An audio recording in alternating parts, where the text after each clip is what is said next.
was a silent one. Its world was a box with a glass front. It was staring at its next meal. Its meal, a rat, was staring back. The rat sat frozen with fear in the corner of the large box. It heard a soft shaking sound and answered with a few high sounds of terror. The snake was hungry and moved quickly. It was a big North American diamond-backed rattlesnake, almost 2 meters long, with enough poison in its bite to kill several men. The rat was soon dead, and the snake stretched its jaws to begin the business of swallowing its meal. Arlo Penton sat and watched through the glass as Susie ate her rat. The sight made him feel a little uncomfortable. It always did, but that, he thought, was the way of nature. And he did admire snakes. He admired their smooth beauty and their beautiful patterned skins. But most of all, he admired their deafness. Arlo had discovered some years before that snakes were completely deaf. They depended mostly on their highly developed sense of smell, and their tongues could actually taste smells from the air. As well as this, their expressionless eyes could see the heat given off by the bodies of other animals. Arlo watched with feelings of deep respect as the rat slowly disappeared down Susie's throat. The snake lived in a world without annoying, continuous noise. A silent world. To Arlo, snakes stood for beauty and perfection.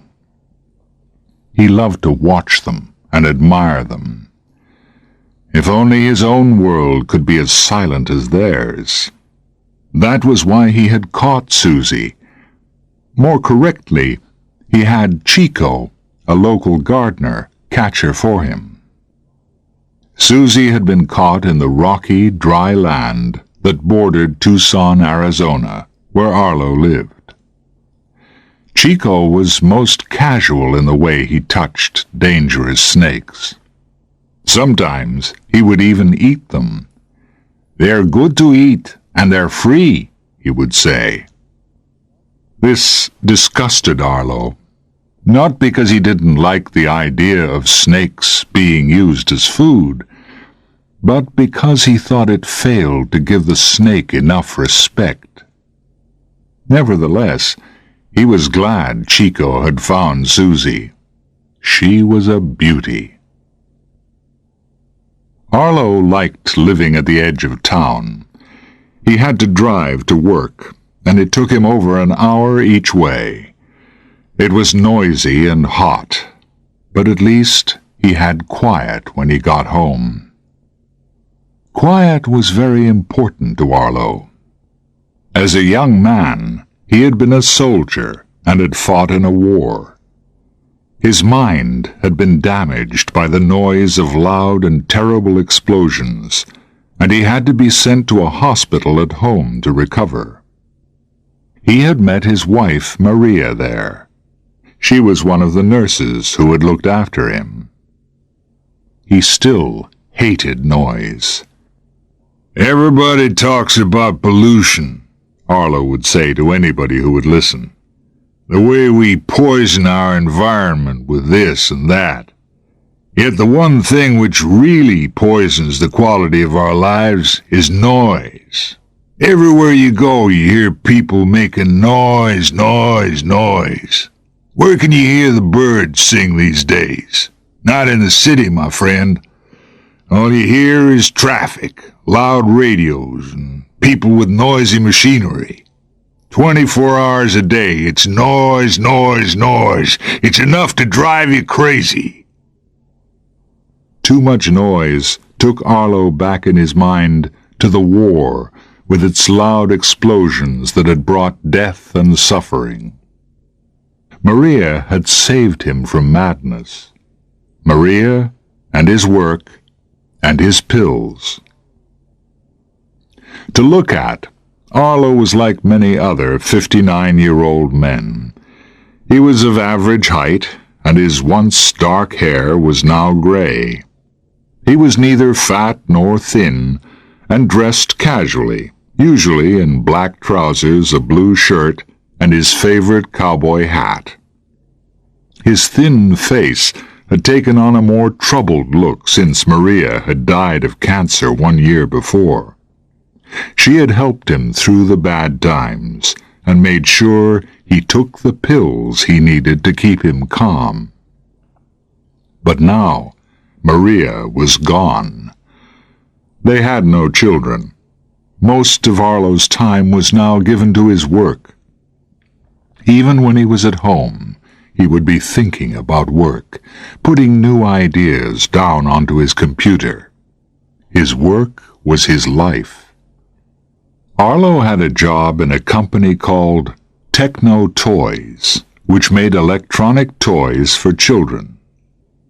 He was the company's chief designer of radio-controlled toys, such as cars and airplanes. These toys were so clever and amazing that many fathers bought them at Christmas for their children, only to play with them themselves. The cries of, "Aw, Dad, can I have a go now?" were often heard in many homes where Dad had bought one of Arlo's marvelous toys. His toys were indeed wonderful. The cars were tough but fast, while the airplanes were like magical birds that would fly up or down and turn in the air whenever you told them to. They could be guided from great distances with the powerful electronic controls that Arlo designed. What Arlo liked best about his work was the electrical side. He would leave the design of the toy's body to others, but design the electronic controls himself. By the time the toy was finished, it would be the best that money could buy. Arlo had a garage full of small model planes, boats, and cars he had made. He often used them to help test out new designs at home.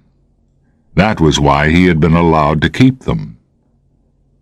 The Techno Toys factory was quite separate from the place where Arlo worked.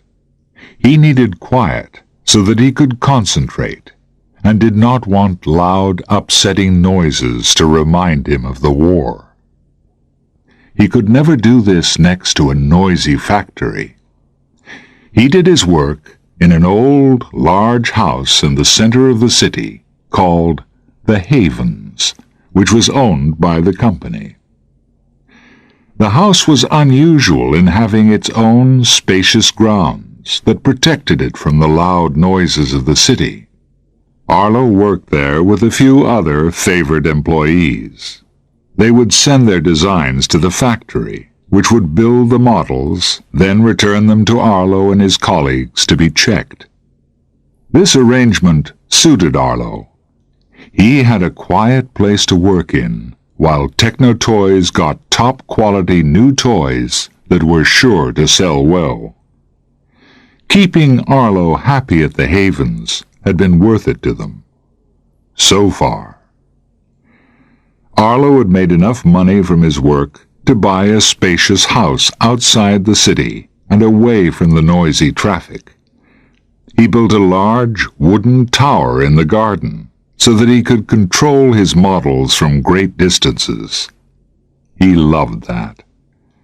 But he missed Maria, and his sleep was sometimes troubled, especially when he forgot to take his pills. But at least he had his work to take his mind off the war. Work was all he had left. Bernie DiMaggio, vice president of Techno Toys, held a towel as he watched his boss on her exercise cycle. She often spoke to him while doing her early morning exercises in the private gym she had next to her office. She got off the machine, and he handed her the towel. "He's not gonna like it, Mr. Cruz. You know how he feels about the place." Bernie's suntan could not hide the way his face turned red as he spoke. "You seem to forget who you're talking to, Mr. DiMaggio. I am now the head of Techno Toys.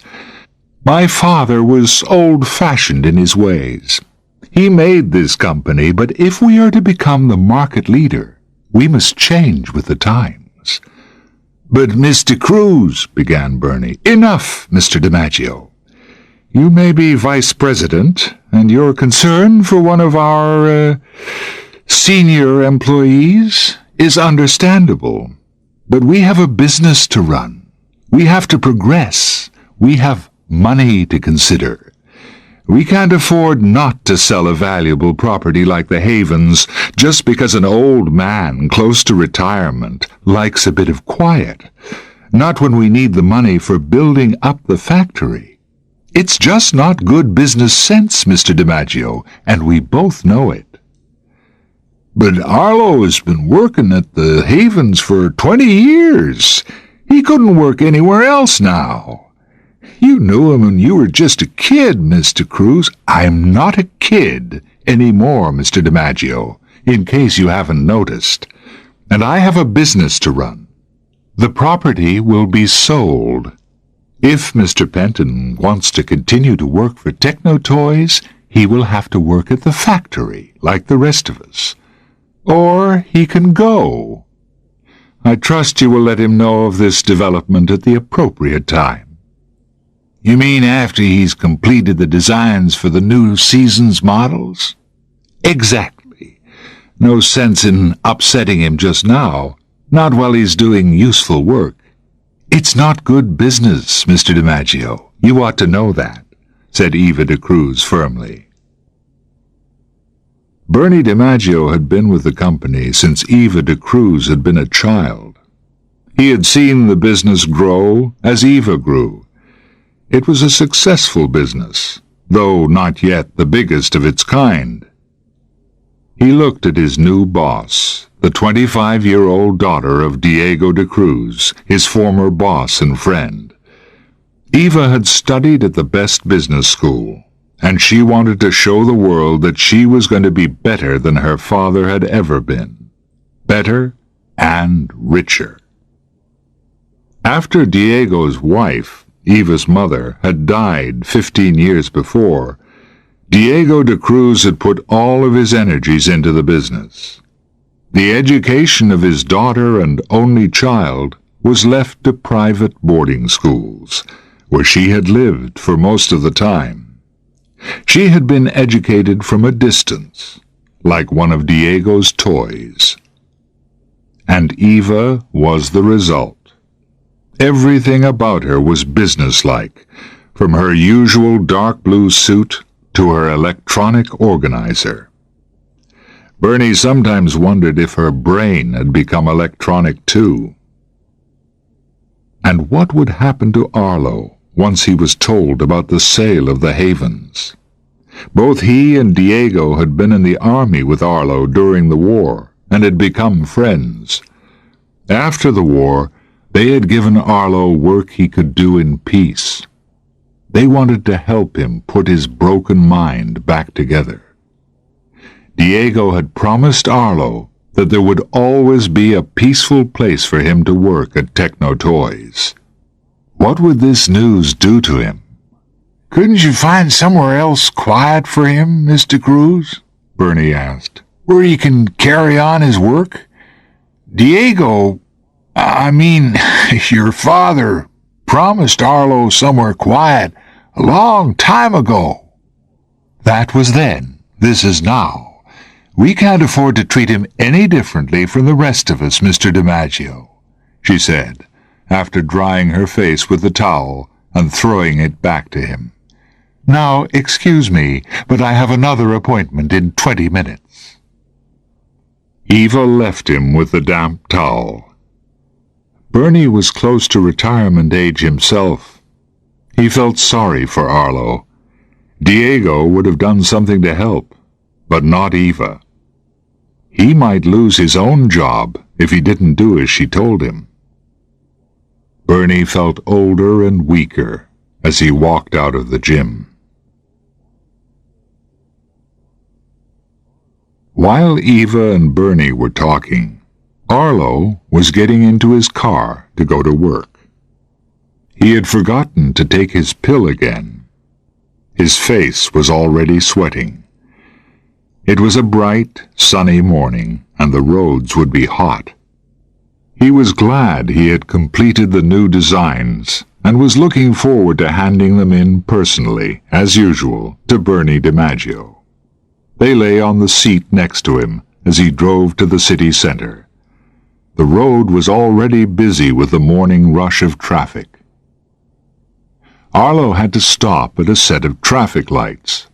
The car next to him was a sports car with an open top. The man at the wheel was young and wore dark glasses. He was listening to loud rock music and was nodding his head to the rhythm as he listened.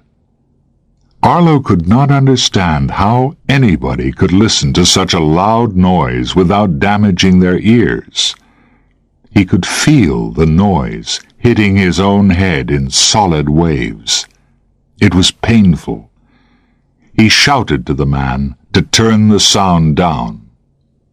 The man saw him and laughed, then turned the sound up even more.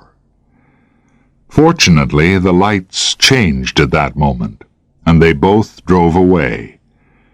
Arlo let the sports car speed ahead, taking its noise with it. Everything seemed to be noisy on that journey. Other cars had noisy radios. Arlo swore at the Tucson rock music radio station as he passed it by. Then he heard some loud machines at some new building works. Car horns sounded at every pause in the stream of traffic, and everywhere people seemed to be shouting, shouting, shouting. At last the turning for the Havens came into view. He could hardly wait to enter the peaceful building. As he drove through the private grounds, all the awful noises disappeared into the distance. When Arlo stopped the car, his body was shaking and covered in sweat. Echoes of loud noises were still in his head, some of them terrible memories of the war. He took a few deep breaths to calm himself, then picked up his designs and walked into the big house. It was 9 o'clock at the Havens. Bernie DiMaggio was early. He was waiting in the office as Arlo walked in. He noticed that Arlo was holding the envelope containing the new designs. He also noticed how upset Arlo looked. "Hi, Arlo. Hey, are you okay? You don't look so good, if you don't mind me saying so. Are you still sleeping okay? Hey, if you need anything, just say the word." Arlo smiled. Bernie was always concerned about him when it was time to hand in his designs. Did he think he would finally go crazy before completing them? Probably. Bernie had always been a worrier.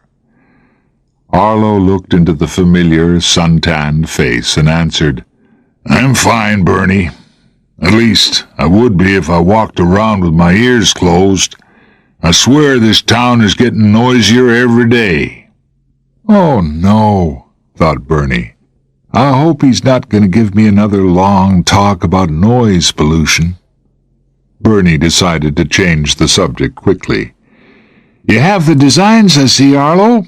All ready for production?" Arlo handed over the envelope, giving it a firm tap with his hand on the way. "You bet, Bernie. This one is going to be a winner, I'm telling you. The kids are going to love it. It's easy to control, yet it's as quiet as a baby asleep in its mother's arms." Everything's checked? Asked Bernie. Checked and double-checked, Arlo answered. You ought to know me by now. Bernie did know. If Arlo said something was ready, it was ready. He put the designs in his briefcase and began to walk toward the door as he thanked Arlo. Then he stopped and turned to him, pulling another smaller envelope from his jacket pocket. I almost forgot, said Bernie, though he had done no such thing. Here's some mail from the factory for you. What is it? Arlo asked as he took the envelope. Bernie looked at his watch. He wasn't brave enough to face Arlo's reaction to the sale of the Havens. Hey, I've got to go to a meeting right now. See you later, okay? Okay, said Arlo, as Bernie smiled nervously and left. He sure was in a rush, he thought. Maybe the noise has been getting to that guy, too. I wouldn't be surprised. Nothing surprises me anymore. Arlo sat down with a sigh and opened the envelope. Eva de Cruz tested her coffee. It was black, with no sugar, just as she liked it. As she sat at her office desk, she thought that things, on the whole, could be a lot worse. It had been a month since the old man had left them. She had expected him to make a lot more fuss about the whole business. She knew he would never work in the factory grounds, not with his unreasonable attitude towards perfectly normal noise levels. All the other designers had agreed to the new arrangements. She couldn't change the world just because one employee had had some unfortunate experiences in the war. That wasn't her problem. Besides, the Havens had been knocked down by the new owners. They had already started to build a new radio station on the grounds. It was going to be the biggest rock music radio station in Arizona. Techno Toys had made a lot of money out of the sale. And if the old man didn't like it, well, that was just too bad. Eva de Cruz had known Arlo for most of her life. She had even played with some of the toys he had designed while they were in the testing stage. She had loved the toys, but the man who designed them was, to her, just a strange old man who hated noises. She had never been close to him, though she had liked his wife. Maria was nice. It was true that the old man had been a first-class designer, but nobody is so good that he can't be replaced, especially if they're half crazy and more trouble than they're worth. Besides, the company had already made a lot of money from his designs. There were plenty of excellent young designers already applying for his job. They weren't troubled by noise at all. They were cheaper, too. No, there will be no problem replacing Arlo Penton, Eva thought to herself as she poured out a second cup of coffee. No problem at all. Arlo had given up his job as soon as he had read the letter. There was no way he was going to work in that noisy factory. He had enough money saved. He could take care of himself all right. He didn't need false friends who broke their promises. He could manage alone. That's what he kept telling himself. But it was a month since he had left his job, and the noises in Arlo's head were getting worse. He often forgot to take his pills now. Sometimes he would wake up in the early hours of the morning covered in sweat and screaming at the ceiling. Only now there was no Maria to help him get over the nightmare. His memories of the war had returned, and he was alone in the middle of them. To Arlo, It seemed that the guns were firing again. The guns in his head and the sounds outside were joining together. The difference between memories and reality was breaking down in his mind. When he went out in the car for his groceries, he would hear the guns. Every loud radio, every noisy machine seemed like an exploding bomb to his ears. He wondered why something wasn't done about it, but nothing ever was. And all the time, the noise was there. Why didn't people notice what was going on? Were they all deaf? He could hear the enemy.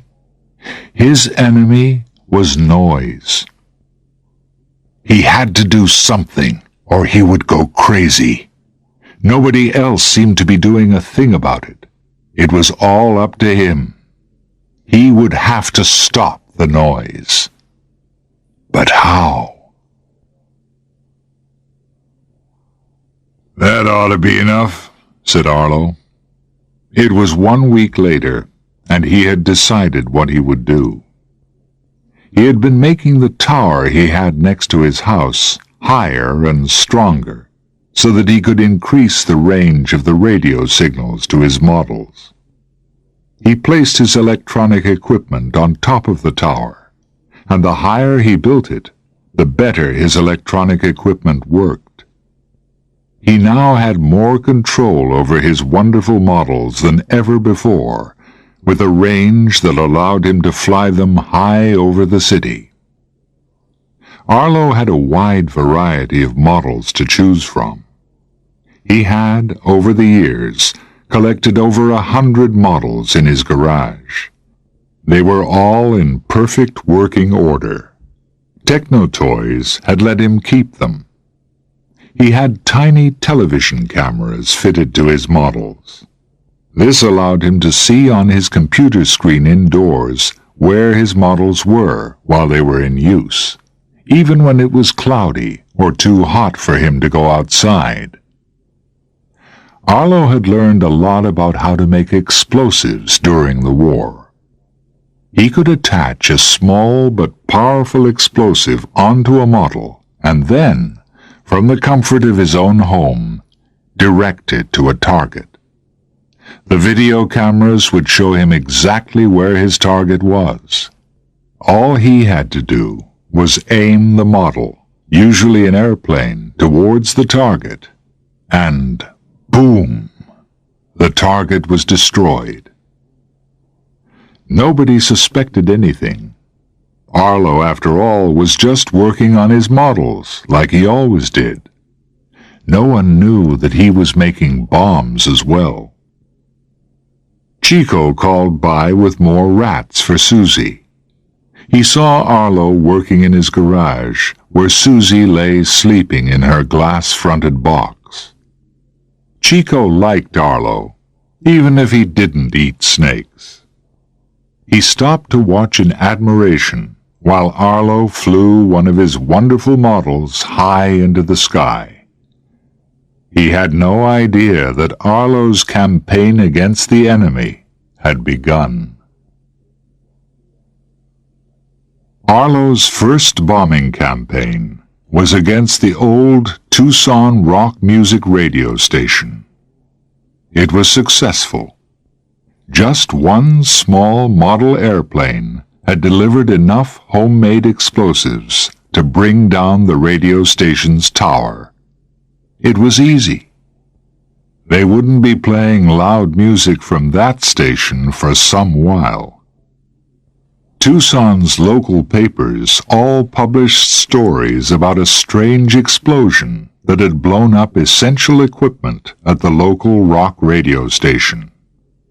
Nobody had been hurt in the explosion, they said, but the station would be out of action for a long time. The police could see no motive for the crime, but did not reject the idea of some individual playing around with explosives for fun. This was worrying. They were right to be worried.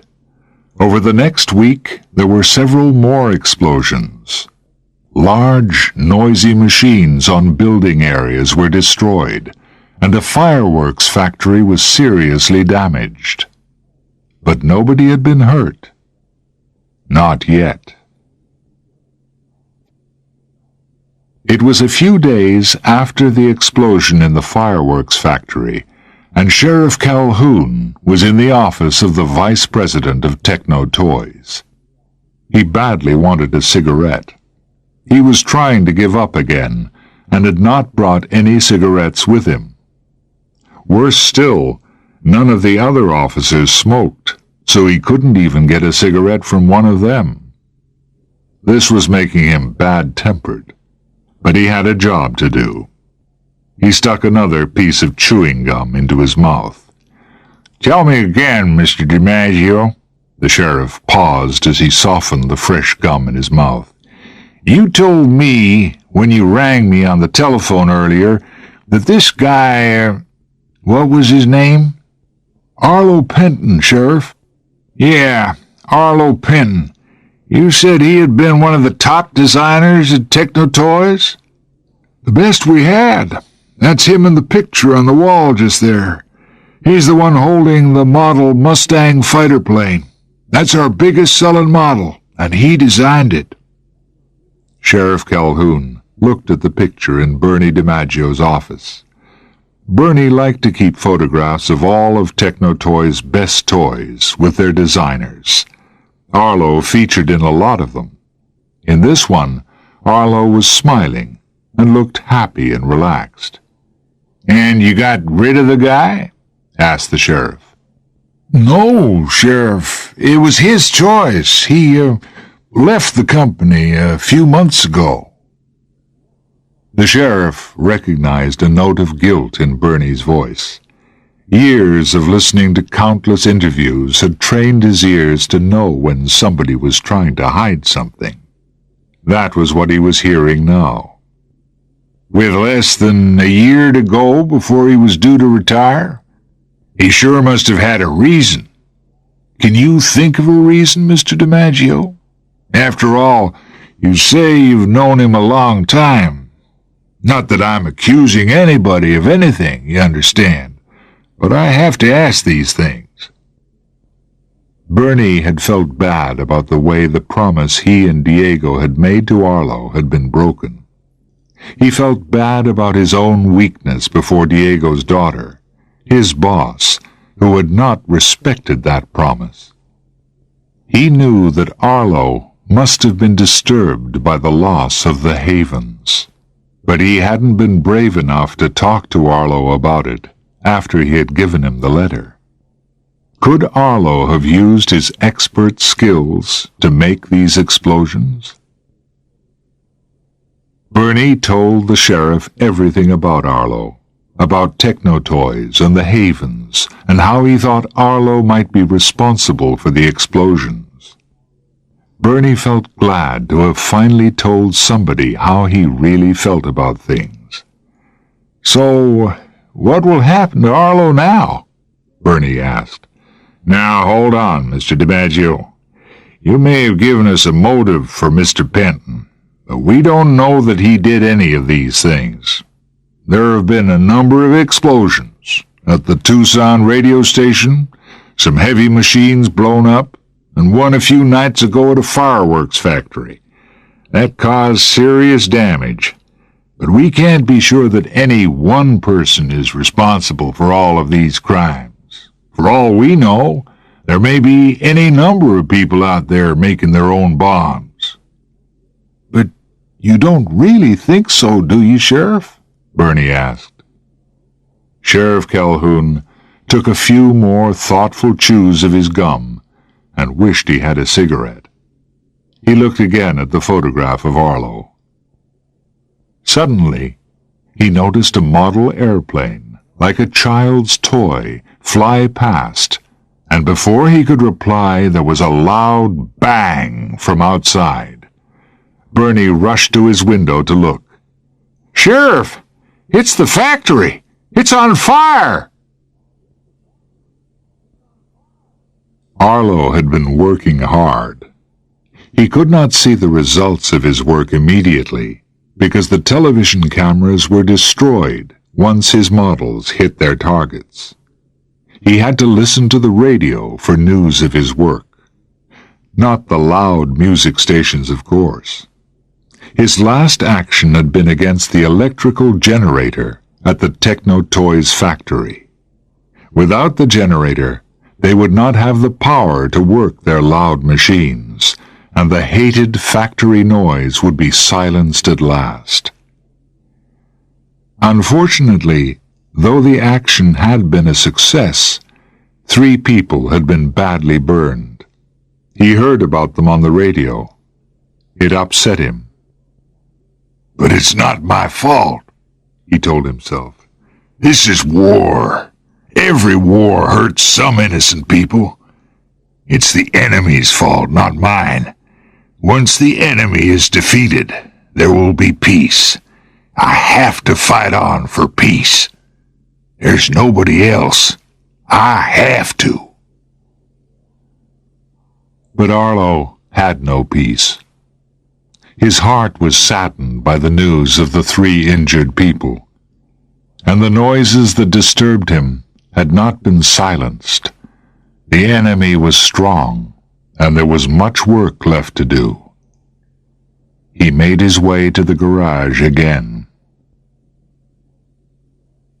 Arlo began working immediately. He had to do the next one right. He had no idea that the sheriff and a large number of police officers were, while he was working, speeding towards his house in their cars. All he was concerned about was putting the finishing touches to his model Mustang fighter plane. He had saved the Mustang for the new radio tower they were building at the place where the Havens used to be. They would never finish it. No way, not if he could help it. It would not need much explosive, just enough to bring the tower down. That would be enough. He got his little computer ready as he switched on the video camera attached to the model airplane. It was time to fly. Arlo placed the Mustang on the ground by his garage, then sat down by his controls. He did not see the sheriff's men, but they saw him. They had positioned themselves some distance away from him. They all had powerful guns. They saw the Mustang as it started to take off. A shot was fired before the model had gone far enough to leave the ground. There was an explosion. Arlo felt a force hit his ears, and he was knocked to the floor. There was a pain in his arm. He had closed his eyes. Was he dead? Had the enemy beaten him? He opened his eyes and saw that his arm had blood on it. As he started to get himself up, Arlo didn't see the pieces of broken glass on the floor behind him. He didn't notice the angry shaking sound of the snake whose sleep had been disturbed. He hardly felt Susie's bite before he sank to the floor again. His eyes felt heavy as the daylight turned to darkness, and death ran with the poison in his blood. But he was happy. Arlo's world was, at last, a silent one.